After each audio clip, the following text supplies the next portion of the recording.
Jess here, and welcome to my channel, and welcome to this 3-day vlog to wrap up July. So we're down to the final 3 days, and it's crunch time, and my August TBR doesn't look too awful, but I still have quite a few books for my July TBR, and the more of them I can get through before the end of July, the less I have to roll over into August. So I'm going to share with you what I have left. So definitely going to get read is Ghosts of Greenglass House, because I'm partway through this. I'm on page 136.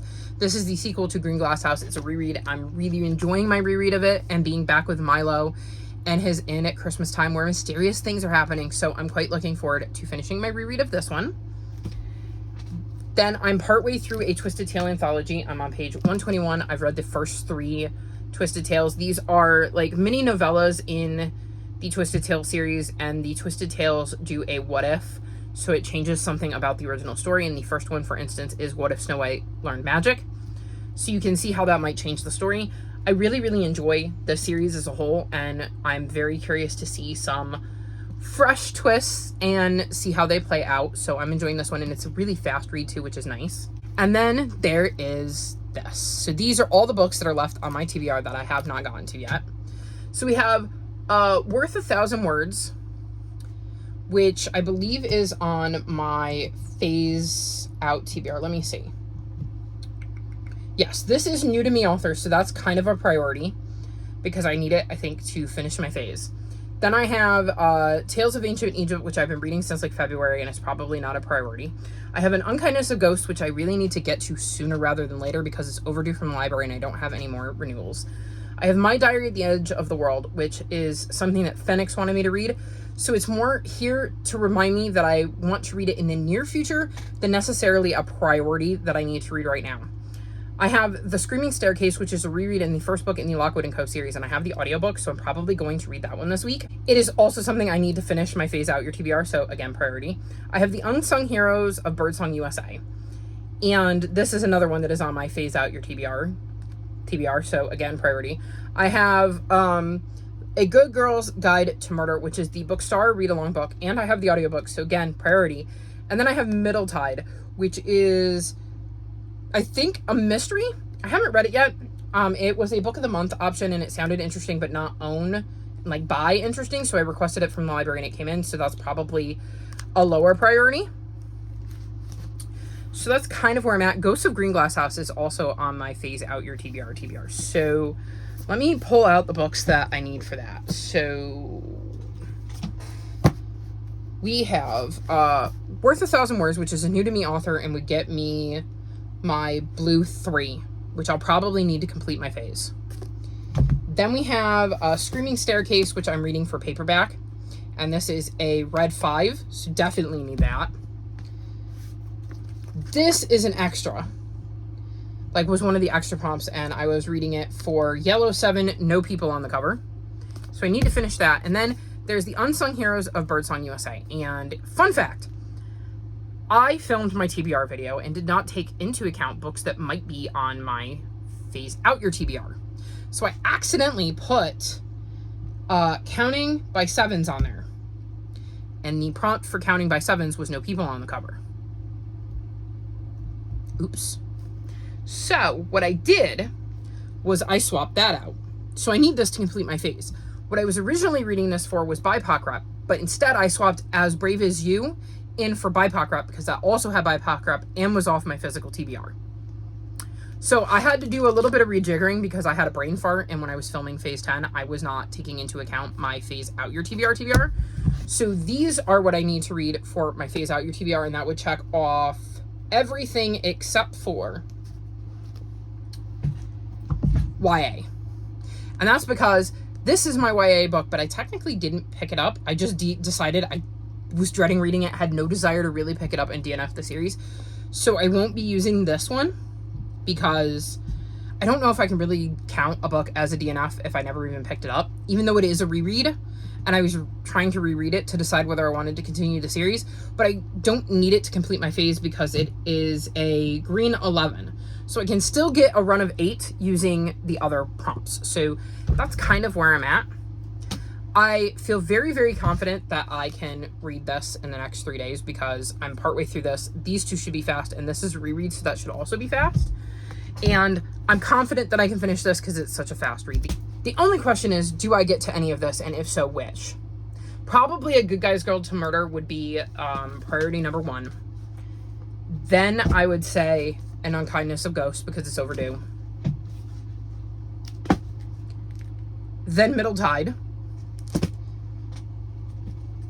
Then Tales of Ancient Egypt, and then My Diary from the Edge of the World. So we'll see what I can get to, but that's kind of my plan for the last 3 days. Wish me luck. I'm probably going to need it, given that's quite the hefty stack. But fingers crossed I make it through a bunch of that, because again, anything I make it through now, I don't have to drag over into August. So all progress is good progress.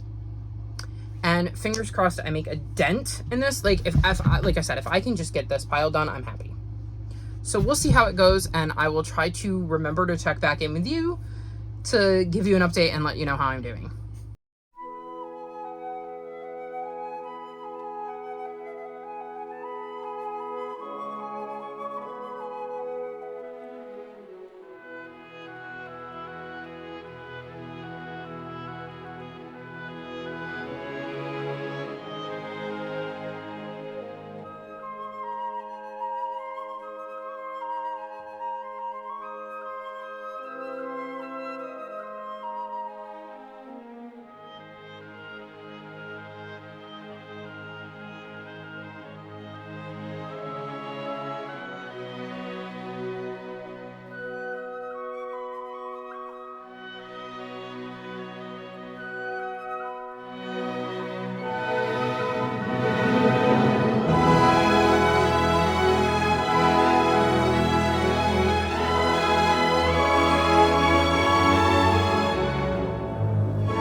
So it is officially August, and I need to run you through everything I managed to squeeze in the last few days of the month. And the reason I didn't check in is because I was doing a lot of reading.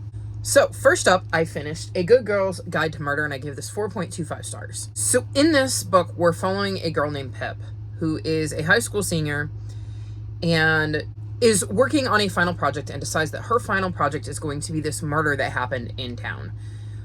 A girl named Addie Bell seemed to be murdered by her boyfriend, Sal. And then Sal ended up killing himself, and that kind of ended any investigation into her death. They never found her body. And when Pip was a kid, Sal was always really nice to her. So she's always wondered whether he really did it. So she decides it's been 5 years and she's going to dig into this case. And we see her kind of follow that journey of digging into the case and seeing if Sal really did commit the murder. I really enjoyed following along with this mystery. I thought the audiobook was amazing because one of the things this does is, like I said, it is her final project. So as you can see, it starts off with it looking like she's writing her final project. So we see her notes. And then she writes up like a case report kind of a thing, like a log. And like here is an interview that she did. And you see how it's got like the names of her and her interviewee. And on the audiobook, it sounds like a recording. Like they have a full cast, so there's different voices for all of the characters. And like when she's on a recording, the audio makes it feel like you are listening to a recording back. So it really brought this to life and really helped immerse you in the world. I thought it was a really, really fast read. It drew me in very, very quickly and made me want to keep reading. There were twists and turns all throughout this that I really, really enjoyed. And I like how it kind of came together in the end, and we ended up finding out who the killer was and seeing how Pip got to that conclusion. So I really, really like this. I'm really glad that I decided to pick this up, and I definitely 100% cannot wait to continue on with the series. Then I finished A Twisted Tale anthology, and I gave this 4 stars. So there were some Twisted Tales that worked for me better than others. I think my favorite was the Cinderella one, which says, what if Anastasia had a change of heart? And I really liked that one, but I was a little bummed because I liked it so much that I wanted more out of it. I wanted like a full story and not just a mini novella. There were some that I couldn't relate to at all because there's one from Ratatouille and there is one from Treasure Island, and I've never watched those movies. And then they had one from Mulan, one from The Princess and the Frog, and one from Brave, and I've never watched those either. So it's a little harder to get into those, but I have read the Twisted Tales that follow The Princess and the Frog, Mulan, and Brave, so they weren't completely unknown to me, which helped. I just thought it was an interesting collection because, like I said, it's, as you can see, I've already given you a mix, but they also have like Lion King and one about Madame Mim and Merlin and one for Bambi. So there's a very good mixture of stories in here, and I just thought it was a cool little collection. And like I said, I liked some better than I liked others, but there weren't any that I really disliked. So I think 4 stars is probably a fair rating based on how much I enjoyed some more than others. Then I did my reread of The Screaming Staircase, and I gave this 4.25 stars. So this follows Lockwood, George, and Lucy, and they run Lockwood & Co. And in this world, there are like ghouls and poltergeists, and only the young can see them. So they have these agencies that go in and deal with them, and Lockwood & Co. is one of those agencies. So we're basically following Lucy, George, and Lockwood as they go on some missions, one of which goes horribly wrong and leads them to a much more dangerous one. So I thought this is a brilliant start to the series. I think it does a really good job of setting up our main characters of Lucy, George, and Lockwood while still leaving some things unknown so we can get to know them better in further books. I think it does a really good job of laying out how the rules of this world work and how one deals with these ghouls, ghosts, poltergeists, etc., like the dangers that these kids are going to be facing and the tools that they have at their disposal to help keep them safe. I thought this was a good basis for the rest of the series. I think it introduces some characters we're going to see in future books who are also working like Lockwood & Co. are, and like agencies that they might have to work with or work under. So I thought this was a brilliant start to the series, and I'm very invested, and I can tell you that I'm glad I reread it because I had forgotten how it ended. So I think it's very good that I chose to reread the series, and I'm looking forward to reading book 2 in August and continuing my reread because this is giving me those perfect spooky vibes, and as we're heading into spooky season, that's exactly what I wanted, which is why I planned to read it when I did. Then I finished another reread, and that's Ghosts of Green Glass House, and I gave this 4.5 stars. So this is the second book in the Green Glass House series, and in this series we follow Milo, who is living with his parents at a smuggler's inn. And last year, some weird things happened around Christmas, and this year, it's no exception. Some weird things start happening again around Christmas, and he hopes to investigate with his friend Meddy. And we're trying to piece together what is going on at Green Glass House this year, and what the mystery is this time. I love Milo. I really, really love Milo, and I love spending time with him and his family in this amazing inn. I love getting to see the mystery unfold and watching Milo start to put the pieces together and try to figure out what is going on. I love how it ties into the history of Nagspeak, where they live. This is a series I'm going to continue to reread, I think, for years to come, because it is just such a fun little cozy kind of middle grade mystery that I really, really enjoy sinking my teeth into. So very happy to have reread it, and I've definitely noticed some things because I've read book 3 now. I've gotten to book 3 in this series. So I've seen some little hints that have been dropped that are going to inform future books. So I'm very excited to continue on with the series, and I like being able to pick those up on a reread. Then I'm going to mention that I read Worth a Thousand Words, which was the last book I needed to read for my book haul revisited. You'll have to wait for that video to come out to find out my thoughts and theories on this one, but it follows a young girl who is struggling with some physical disabilities that are left over from a car accident, and she really likes taking pictures and uses that ability to take photographs to help people find lost things. And one day a kid in her class says, "My dad is missing, I need you to help me find him." So she ends up going on this adventure trying to help a classmate find his missing father. So you'll have to wait for my book haul revisited vlog to find out what I ended up rating this and how I thought this one played out. And then the last book I finished is The Unsung Hero of Birdsong USA, and I gave this 3.5 stars. So this follows a young boy named Gabriel, who is riding his bike, almost gets hit by a car, but is rescued by a man named Merriweather. However, because it's historical fiction, there is some intrigue here because Gabriel is white and Merriweather is black. He ends up getting Merriweather a job at his father's garage and starts to learn more about Merriweather, including that he fought in World War II for the 761st Tank Battalion, aka the Black Panthers, but doesn't really talk about it because of dangers of black soldiers speaking of their service at this time in the United States. And we see Gabriel learn just how different the world views things than maybe they should. I thought this was very simply written, which isn't necessarily a bad thing given that the target audience is middle grade. But I was really excited about the premise of this and would have wanted maybe more from it. I liked seeing Gabriel and Merryweather's relationship develop and Gabriel learn more about him and more about how black individuals were treated at this time in Birdsong, I believe, is in South Carolina. I believe that's where it is. And realizing that in the South, it's not necessarily always safe to be black. They don't get treated the same. And really understanding the extent to which that is happening. So I enjoyed the idea of the story. And I think it is perfect to give to a middle grader. It's just, this is one of those middle grades that I would have liked more from and didn't get.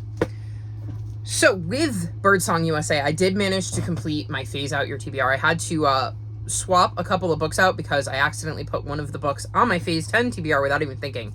But I did, in the end, manage to get my run of 8. The only prompt that I didn't complete for that was a YA, because I was going to reread Daughter of Smoke and Bone. But like I said before, I was dreading picking it up. And I think that kind of gave me my answer as to whether I wanted to continue the series or not, if I couldn't even get myself to reread the first book. So I didn't complete that one, but I completed all of the other prompts, which means all of the other books I was supposed to read for Phase Out Your TBR are no longer on my physical TBR. So I would say that's a successful round of Phase Out Your TBR because not even Daughter of Smoke and Bone is still on it. So very happy with that. And I hope that some of you will join me in October for the next round because I find it to be a lot of fun to really work my way through my TBR.